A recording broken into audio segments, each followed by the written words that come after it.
जय श्री राम दोस्तों। हमारी आज की कहानी है यह मेरी दादी माँ है। आज तो रोहन खुशी के मारे सुबह से अपनी पैकिंग करने में लगा हुआ था। ना जाने कब से वह इस दिन का इंतज़ार कर रहा था। आखिर करता भी क्यों ना। पूरे 6 सालों के बाद रोहन विदेश से अपने घर इंडिया वापस लौट रहा था। उसकी माँ और दादी माँ के मासूम चेहरे उसकी आंखों के सामने रह रहकर आ रहे थे। दरअसल रोहन पिछले 6 सालों से विदेश में ही रह रहा था और इस दौरान 7-8 महीने पहले ही उसके पिताजी की मृत्यु हो गई। मृत्यु के करीब 3 घंटे के पहले पिता से उसने वीडियो कॉल पर बात की थी।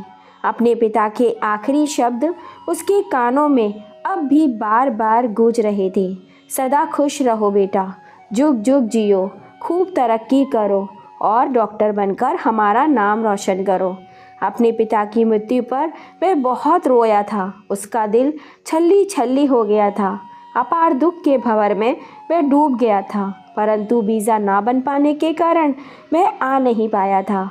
उसके मन में विचार चल रहे थे कि आज उसकी माँ उसे अचानक अपने पास देखकर कितनी खुश हो जाएगी और जब माँ को यह मालूम होगा कि मैं अहमदाबाद के एक बड़े से अस्पताल में डॉक्टर के तौर पर नियुक्त हो गया हूँ तो उसकी खुशी का ठिकाना ही नहीं रहेगा और बूढ़ी दादी माँ तो मुझे देखते ही अपने गले से लगा लेंगी। दादी माँ के लिए जो शॉल खरीद कर लाया हूँ वह उन पर कितनी खूबसूरत लगेगी। यह मधुर ख्याल रोहन अपने मन में लिए एयरपोर्ट के लिए निकल जाता है। लंबा सफ़र तय करने के बाद मन में मीठे मीठे सपने सजाए अपने घर पहुँचा तो देखा कि उसकी भाभी कविता रसोई घर में बच्चों के लिए खाना बना रही थी। रोहन के भतीजा और भतीजी दोनों आंगन में खेल रहे थे। पहले तो वे अपने चाचू को पहचान नहीं पाए, लेकिन थोड़ी ही देर में चाचू चाचू कहकर रोहन की ओर दौड़ते हुए आए और उसे लिपट गए। बच्चों की आवाज़ सुनकर भाभी भी आंगन में आ गई, लेकिन रोहन ये देखकर हैरान था कि उसकी भाभी के चेहरे का रंग उड़ा हुआ था। वह कुछ घबराई हुई सी नज़र आ रही थी। रोहन को वह देखकर बोली, अरे भैया, आपने तो आने से पहले बताया भी नहीं। आपने तो कहा था कि कुछ साल आप वहीं रहकर नौकरी करोगे। हाँ भाभी, लेकिन यह बात भी सच है कि अपने परिवार से दूर रहकर विदेश में मेरा मन नहीं लग रहा था, इसलिए मैंने इंडिया में नौकरी करने के लिए अप्लाई कर दिया और अब आपके देवर को यहाँ के एक बड़े अस्पताल में डॉक्टर के तौर पर नियुक्त किया गया है। यह सुनकर कविता की आंखें फटी की फटी रह गई। भाभी, दरअसल मैं आप सभी को सरप्राइज़ देना चाहता था, इसलिए मैंने किसी को कुछ नहीं बताया कि मैं इंडिया वापस अपने देश लौट रहा हूँ। ऐसा कहते हुए रोहन दौड़ता हुआ अपने माता पिता के कमरे में गया और बोला, माँ कहाँ हो आप? लेकिन उसे माँ की नज़र नहीं आई। माँ के कमरे से निकलकर वह दादी के कमरे में गया। दादी दादी, देखो आपका पोता वापस आ गया। लेकिन वह हैरान रह गया कि दादी भी अपने कमरे में नहीं थी। तभी रोहन का भतीजा पीछे से आया और बोला, चाचू आप किसे ढूंढ रहे हैं? दादी और बड़ी दादी तो यहाँ नहीं रहते हैं। तभी जल्दबाजी में उसकी भाभी कविता चाय का कप लेकर आई। रोहन, जो अपने भतीजे की बात सुनकर हैरान रह गया था, अपनी भाभी से पूछने लगा, भाभी यह सोनू क्या कह रहा है? अरे देवर जी, ये बच्चे तो कुछ भी बोलते हैं, आप कहाँ इनकी बातों में आ गए? कविता ने हड़बड़ाते हुए कहा और सोनू को आँख के इशारे से बाहर जाने के लिए कहा। तभी रोहन बोला, लेकिन भाभी, माँ और दादी माँ कहाँ हैं? मैं मुझे कहीं नज़र क्यों नहीं आ रही? मैं घर का कोना कोना चेक कर चुका हूँ। तभी उसकी भाभी कविता अपने चेहरे पर फीकी सी मुस्कान लिए हुए बोली, अरे देवर जी, आपको बताया तो था, माँ जी दादी माँ को लेकर अयोध्या की यात्रा पर गई हैं। पर भाभी, यात्रा पर तो माँ और दादी माँ 1 महीने पहले गए थे। अब तक तो उन्हें आ जाना चाहिए था और मैं उन्हें कब से फ़ोन लगाने की कोशिश कर रहा हूँ, पर उनका फ़ोन ही नहीं लगता। अरे देवर जी, चिंता करने की कोई बात नहीं है। माँ जी का अभी 1 हफ्ते पहले ही फ़ोन आया था। उन्होंने बताया कि उन्हें आने में कुछ समय और लग जाएगा। दरअसल वहाँ सिग्नल की प्रॉब्लम है, इसी कारण उनका फ़ोन भी नहीं लग रहा। परेशानी वाली कोई बात नहीं है। इतना कहकर कविता वापस रसोई घर में खाना बनाने चली गई और रोहन थोड़ी देर के लिए अपने माता पिता के कमरे में चला गया। वहाँ लगी अपने पिताजी की तस्वीर को देखते हुए उसकी आंखों में आंसू उमड़ आए और कहने लगा, देखिए पिताजी, आज आपके बेटे ने आपका सपना पूरा कर दिया। आज आपका बेटा डॉक्टर बन गया है। दरअसल रोहन का संयुक्त परिवार था। विदेश जाने से पहले यहाँ पर सब कुछ ठीक था। रोहन के माता पिता अपनी माँ की पूरी सेवा करते थे। दादी माँ के खाने से लेकर दवाइयों तक का पूरा ध्यान रखते थे। उसके भैया भाभी भी उनके साथ अच्छा व्यवहार करते थे। आज इस घर में पता नहीं क्या हो गया। इस बात को रोहन समझ नहीं पा रहा था।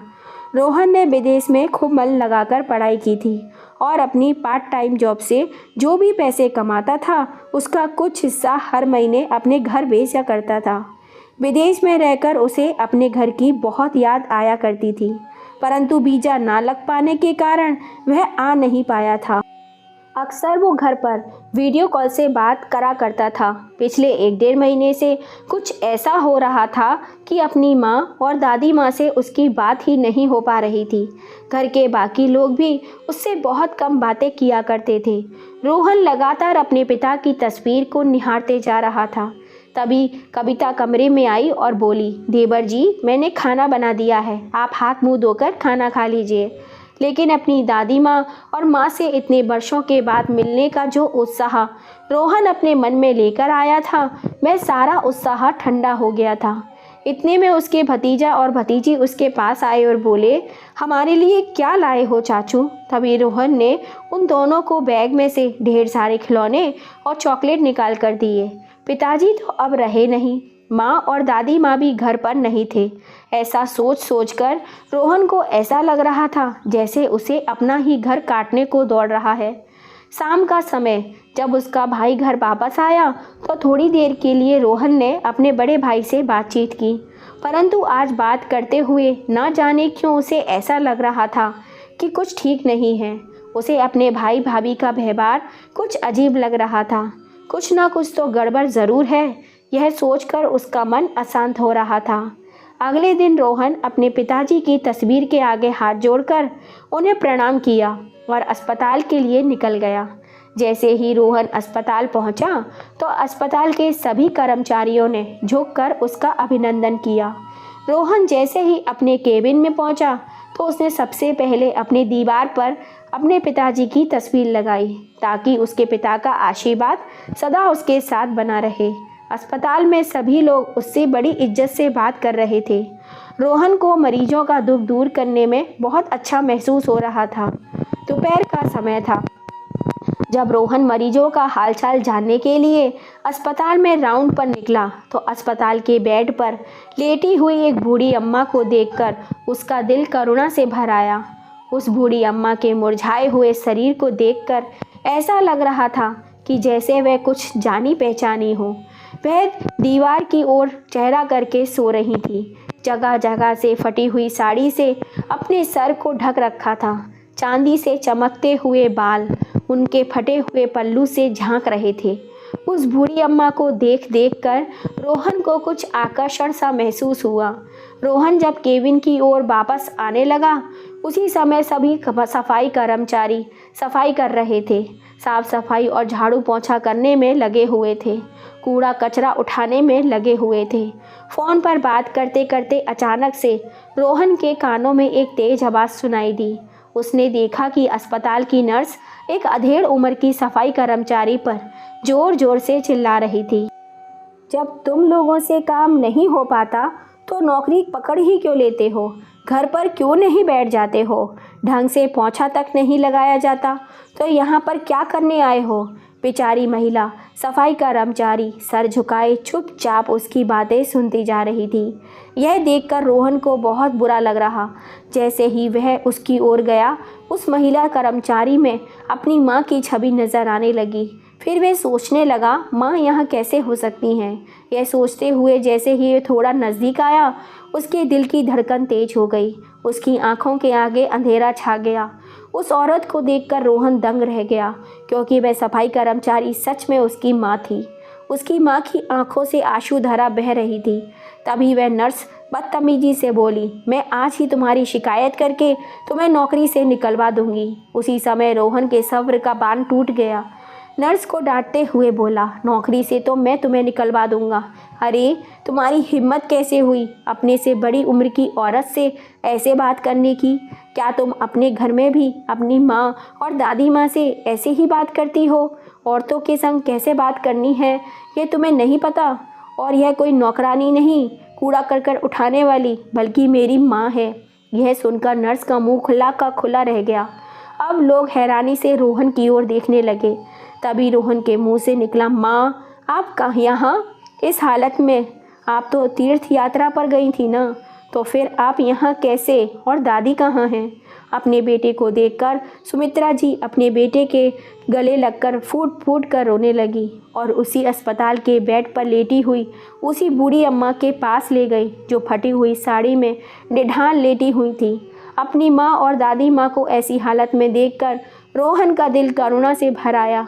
तभी उसकी दादी भी नींद से जाग गई। सुमित्रा जी ने कहा, देखो अम्मा जी, कौन आया है? आपका पोता अब डॉक्टर बन चुका है। सामने अपने डॉक्टर पोते को देखकर दादी की आंखों में आंसू उमड़ आए और बड़े प्यार से अपने पोते के चेहरे को अपने हाथों से सहलाकर उसे खूब आशीर्वाद दिया।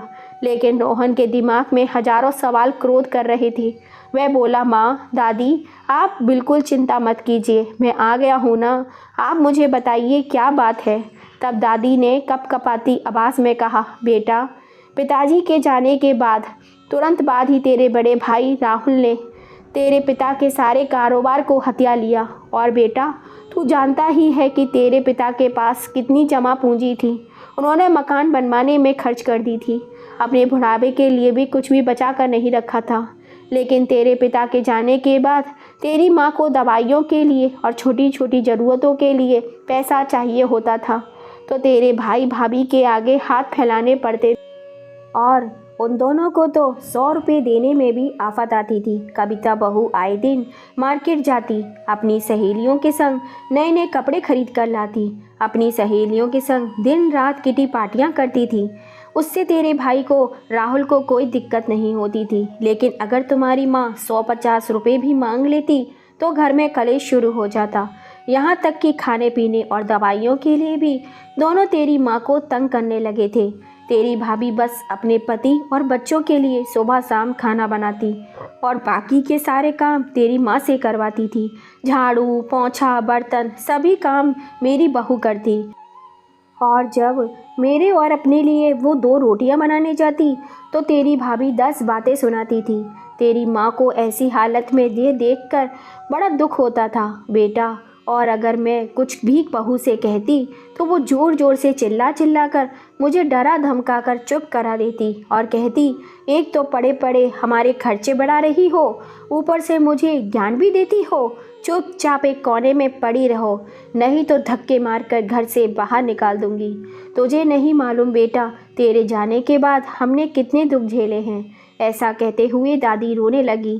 तभी रोहन की माँ यशोदा जी ने अम्मा के आंसू पोंछते हुए कहा, बेटा, हम लोगों के साथ क्या गुजरी है ये तो केवल हम ही जानते हैं। अम्मा जी की दवाइयों के लिए तो राहुल से बड़ी मुश्किल से पैसे निकलवा पाती थी, लेकिन जब मेरी तबीयत खराब रहने लगी और मैंने उससे अपनी दवाइयों के लिए पैसे मांगने चाहे, तब कविता बहू ने घर में कलेश करने शुरू कर दिए और कहने लगी, कोई काम धंधा तो करती नहीं है, बस मेरी छाती पर बोझ बनकर बैठी हुई हैं तुम्हारी माँ और दादी। अब मैं इन दोनों के साथ में नहीं रह सकती। आए दिन तो बीमार पड़ी रहती हैं। तुम्हारी माँ भी अब कोई काम नहीं कर पाती। मेरे बस का नहीं इनको बना बना कर खिलाना। तुम ऐसा करो, या तो इन्हें किसी वृद्ध आश्रम में छोड़ाओ या फिर घर से निकाल दो। कविता बहू की बातें सुनकर मुझे ऐसा लगा कि राहुल उसे थप्पड़ लगा देगा और कहेगा कि मेरी माँ और दादी के बारे में ऐसा बोलने की तुम्हारी हिम्मत कैसे हुई। लेकिन बेटा, मैं तो हैरान रह गई ये देखकर कि राहुल को तो बहू की हर बात सही लग रही थी। इस बात के बाद करीब 4-5 दिन मुश्किल से ही बीते होंगे कि राहुल मुझसे कहने लगा, मैंने अहमदाबाद में रहने वाले मित्र से दादी की तबीयत के बारे में बात की है। वह अहमदाबाद के एक बड़े अस्पताल में काम करता है। उसने डॉक्टर से कल की अपॉइंटमेंट फ़िक्स करवा दी है। माँ, आपकी भी तबीयत कुछ ठीक नहीं रहती तो आपको भी हम अपने साथ ले चलेंगे। बस आप कल तैयार रहना। और हाँ, वहाँ 2-4 दिन रुकना पड़ सकता है, इसीलिए अपने और दादी के 2-2 जोड़ी कपड़े भी उठा लेना। बेटा, मैं तो बहुत खुश हो गई थी कि चलो हमारे बेटे को हमारी कुछ तो चिंता है, इसलिए मैंने जल्दी से पैकिंग कर ली। अगले ही दिन कविता और राहुल हमें गाड़ी में बिठाकर यहाँ ले आए। उन्होंने बाहर लगे पीपल के पेड़ के नीचे हमें बिठा दिया और यह कहकर वे दोनों चले गए कि हम डॉक्टर से नंबर लिखवा कर आते हैं।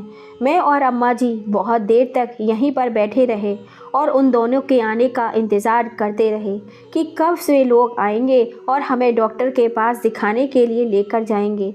बैठे बैठे ना जाने कितने घंटे बीत गए, लेकिन ना तो राहुल वापस आया और ना ही कविता बहू का कुछ पता था। मुझे तो चिंता हो रही थी कि आखिर वे लोग कहाँ रह गए। मैं अस्पताल के बाहर घबराई हुई हर जगह अपने बेटे और बहू को ढूंढ रही थी। ढूंढते ढूंढते शाम हो गई, लेकिन उन दोनों का कुछ पता न चला। लेकिन जो बात मैं समझ ना पाई वह बात अम्मा जी समझ गई कि वे दोनों हमें इतने बड़े शहर में किसी बड़े डॉक्टर को दिखाने के लिए नहीं लेकर आए थे, बल्कि वह तो हमसे छुटकारा पाने के लिए यहाँ लेकर आए थे और इतने बड़े शहर में हमें भीख मांगने के लिए छोड़कर चले गए। अपने भाई भाभी की करतूत सुनकर रोहन को बहुत ज़्यादा गुस्सा आ गया।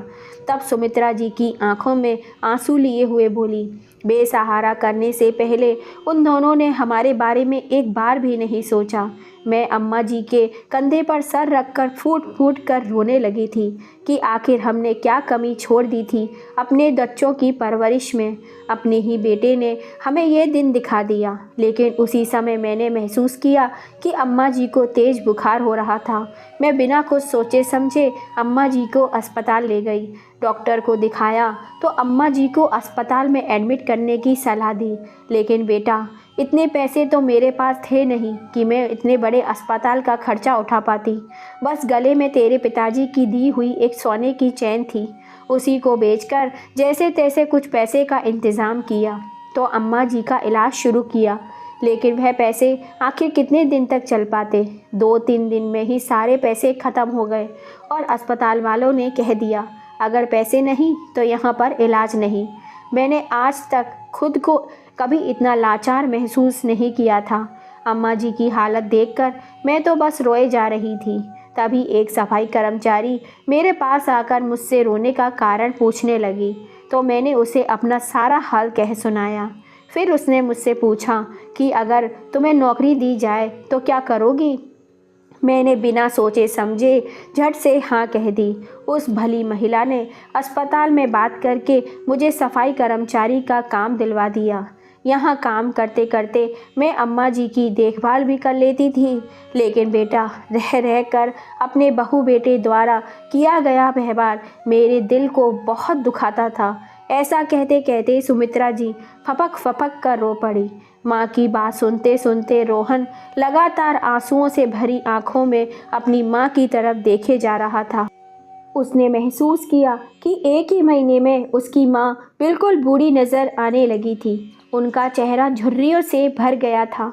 माँ और दादी माँ दोनों ही बहुत ज़्यादा कमज़ोर हो चुकी थी। यह देखकर रोहन से रहा नहीं जा रहा था। वह गुस्से में उबल रहा था। उसका मन किया कि अभी पुलिस कंप्लेन कर दूं। अस्पताल के स्टाफ को भेजकर रोहन ने कैंटीन से अपनी माँ और दादी के लिए खाना मंगवाया। फिर उसने अपनी दादी की सारी रिपोर्ट देखी और कुछ टेस्ट करवाए। रिपोर्ट आने के बाद रोहन बोला, दादी, मैंने आपकी सारी रिपोर्ट चेक कर ली हैं। अब आप नॉर्मल हैं, बस थोड़ी सी कमजोरी है जो समय के साथ खाने पीने से ठीक हो जाएगी। अब हम लोग अपने घर चलेंगे। घर जाने की बात सुनकर सुमित्रा जी और दादी थोड़े सदमे में आ गई, क्योंकि वह लोग वापस उसी माहौल में नहीं जाना चाहती थी जहां उनके साथ नौकरों से भी ज़्यादा बदतर व्यवहार हुआ हो। तभी रोहन बोला, माँ, दादी, वह घर आप लोगों का है और उस घर को आपसे कोई नहीं छीन सकता। आप चलिए मेरे साथ। शाम के समय अपनी माँ और दादी माँ को लेकर रोहन उनके साथ घर पहुँचा, लेकिन अपने घर भैया भाभी को सबक सिखाने के इरादे से वह अकेले ही घर के अंदर गया। घर में उसकी भाभी कविता के जन्मदिन की पार्टी चल रही थी। कविता और राहुल अपने मित्रों के साथ नाच गा रहे थे। रोहन ने घर पहुंचते ही सबसे पहले तेज आवाज में चल रहे म्यूजिक को बंद कर दिया। तभी कविता गुस्से में तमतमाते हुए बोली, यह क्या बदतमीजी है देवर जी। रोहन ने कहा, आप लोगों के सवालों का जवाब मैं बाद में दूंगा। पहले मुझे यह बताइए कि मेरी दादी और माँ कहाँ हैं। मुझे अभी के अभी उनसे बात करनी है। तभी उसका भाई राहुल बोला, तुम्हें कितनी बार बताएं कि वे दोनों हरिद्वार की यात्रा पर गए हैं। अच्छा, लेकिन उस दिन तो भाभी ने कहा था कि वे दोनों अयोध्या की यात्रा पर गए हैं। यह सुनकर उसका भाई कुछ सक पका गया। हड़बड़ाते हुए वह कुछ कहने ही वाला था कि उसी समय रोहन के सब्र का बांध टूट गया और वह चिल्लाते हुए बोला, कितना झूठ बोलोगे आप लोग, और कितना सच सच क्यों नहीं बता देते कि आपने उन दोनों को धोखे से घर से निकाल दिया है। अब अपनी करतूतों को छुपाने के लिए आप झूठ पर झूठ बोले जा रहे हो। शर्म नहीं आ रही है। तभी रोहन ने अपनी दादी और माँ को आवाज़ लगाई और घर के अंदर बुलाया। सुमित्रा जी ने घर में आते ही अपने बेटे और बहू के गाल पर जोरदार तमाचे रसीद दिए। घर में उपस्थित सभी मेहमान ये सारा नज़ारा देख रहे थे। जो लोग अभी उनके संग हंस हंस कर बातें कर रहे थे और पार्टी का आनंद ले रहे थे, वे लोग उन्हें घृणा भरी नज़रों से देखकर फुसफुसाने लगे। पार्टी में आए राहुल के कुछ करीबी दोस्त कहने लगे, राहुल, हमें तुझसे ऐसी उम्मीद नहीं थी, और तुझ जैसे दोस्त से तो भगवान हमें दूर ही रखे। अब धीरे धीरे करके सभी लोग चले गए। थोड़ी देर पहले जब नाच गाना चल रहा था, वहीं पर एकदम सन्नाटा सा पसर गया। थोड़ी ही देर में वहां पुलिस भी हाजिर हो गई। तब रोहन ने कहा, इंस्पेक्टर साहब, यही वह लोग हैं जिन्होंने मेरी माँ और दादी के साथ जानवरों से भी बदतर सलूक किया है। उन्हें उनके ही घर से बाहर निकाल दिया और दर दर की ठोकरें खाने के लिए मजबूर कर दिया। जिस दुकान पर मेरे भाई ने कब्जा कर लिया है, वह दुकान मेरी दादी के नाम पर है। जैसे ही कविता और राहुल ने पुलिस को देखा, उन्हें दिन में तारे नजर आने लगे। वे दोनों झट से अपनी दादी के पैरों में जा गिरे और बोले, हमें माफ़ कर दीजिए दादी माँ, हमसे बहुत बड़ी गलती हो गई। ना जाने हमारी अकल पर कैसे पत्थर पड़ गए थे, जो आप जैसी देवियों के साथ हमने ऐसा सलूक किया और आप दोनों को हमने घर से निकाल दिया। तभी सुमित्रा जी ने कहा, जो गलती तुम लोगों ने की है उसके लिए मैं तो क्या, भगवान भी तुम्हें कभी माफ़ नहीं करेंगे। तभी पुलिस इंस्पेक्टर साहब बोले, अब चलिए बाकी की सारी बातें थाने में चलकर करेंगे। पुलिस की यह बात सुनकर कविता अंदर तक काँप उठी और रूसी आवाज़ में बोली, माँ जी प्लीज़ हमारे साथ ऐसा मत कीजिए। पर सुमित्रा जी पत्थर बनी जज से तस नहीं खड़ी रहीं। लेकिन जैसे ही पुलिस उन्हें घसीट कर बाहर लेकर गई, तभी सुमित्रा जी ने उन्हें रोक दिया और कहा, मैं अपनी कंप्लेंट वापस लेती हूँ। यह सुनकर कविता और राहुल खुश हो गए। फिर सुमित्रा जी ने कहा, लेकिन इसका मतलब यह बिल्कुल भी नहीं है कि मैंने तुम दोनों को माफ़ कर दिया है। माफ़ी तो तुम्हें ज़िंदगी में कभी नहीं मिलेगी। अपनी कंप्लेन मैं सिर्फ़ और सिर्फ अपने पोता और पोती की वजह से वापस ले रही हूँ, क्योंकि जब बच्चे बड़े हो जाते हैं तब शायद उन्हें अपने माँ बाप के घर में पड़े पुराने फालतू सामान नज़र आने लगते हैं, लेकिन बचपन में तो माँ बाप भगवान के समान ही लगते हैं। सुमित्रा जी की बातें सुनकर कविता और राहुल की आंखें शर्मिंदगी से झुक गईं। तभी रोहन बोला, देखा भैया, ये होती है माँ, जिसे आपने सड़कों पर भीख मांगने के लिए छोड़ दिया था। इस माँ ने आज आपको फिर से एक बार नया जीवन दान दिया है। अरे क्यों नहीं समझते आप लोग जैसे पढ़े लिखे। ये माँ बाप घर में पड़ा हुआ कोई फालतू कबाड़ सामान नहीं है, बल्कि बच्चों के लिए सर पर रखा हुआ वो आशीर्वाद है जो बच्चों के ऊपर आई बला को भी अपने ऊपर ले लेते हैं। और भैया दुआ करना भगवान से, जो गलती आपने की वही गलती आपके बच्चे ना करें, क्योंकि बच्चे जो देखते हैं वही दोहराते हैं। रोहन के मुंह से ऐसी बातें सुनकर राहुल और कविता शायद वह अपने किए पर शर्मिंदगी महसूस कर रहे थे। फिर सुमित्रा जी ने कहा, अब अपना सामान उठाओ और दूर हो जाओ हमारी नज़रों से। मैं तुम्हारा चेहरा तक नहीं देखना चाहती हूँ। तो आज से मेरा केवल एक ही बेटा है, वो है रोहन। अपनी माँ के मुख से यह बात सुनकर राहुल की हैरानी का ठिकाना ना रहा। राहुल और कविता सुमित्रा जी के आगे रोए, उनके पैर पकड़कर गिड़गिड़ाए, हमें अपने छोटे छोटे बच्चों को लेकर कहाँ जाएंगे। तब कभी रोहन झट से बोला, यह तो आपको माँ और दादी माँ को रोड पर छोड़ने से पहले सोचना चाहिए था।